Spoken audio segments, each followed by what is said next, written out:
ఇప్పుడైతే మేము ఒక ప్లాంట్‌ని వెతుక్కుంటూ వెళ్తున్నాము. ఆ ప్లాంట్ ఏంటంటే భృంగిరాజ్ లీవ్స్. అవి చెప్పారు పొలాల గట్ల గానీ, చెరువు దగ్గర గానీ ఉంటాయనేసి.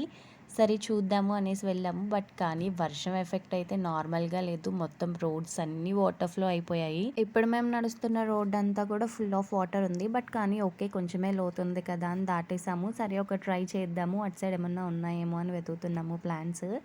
కానీ చాలా జారుతుంది అసల. జాగ్రత్తగా నడిచాము. ఎట్ లాస్ట్ ఈ బ్రిడ్జ్ దగ్గర అయితే అయిపోయింది మా జర్నీ. ఆపోజిట్‌కి వెళ్ళాలి అంటే డెఫినెట్‌గా కాదు. ఎందుకంటే వాటర్ ఫ్లో మామూలుగా లేదు. చూస్తున్నారు కదా స్పీడ్ ఎంత ఉందో. అక్కడ బ్రిడ్జ్ ఏది, రోడ్ ఏదో కూడా తెలియట్లేదు. మ్యాక్సిమం ఆ ప్లాంట్స్ ఏంటి అంటే ఆ లీవ్స్‌ని హెయిర్‌కి పెట్టుకోవడం వల్ల హెయిర్ అనేది బ్లాక్‌నెస్ పెరుగుతది అండ్ గ్రోత్ కూడా మంచిగా ఉంటదనేసి వెతుకుదామనేసి వచ్చా. కానీ మా ప్రయత్నం అయితే పనికిరాలేదు. సో, జాగ్రత్తగా ఈ ఫ్లో చూసి వెళ్ళడం డేంజర్ రా బాబు అని వెనక్కెళ్ళిపోయాము. నెక్స్ట్ టైమ్ చూడాలి దొరుకుద్దేమో.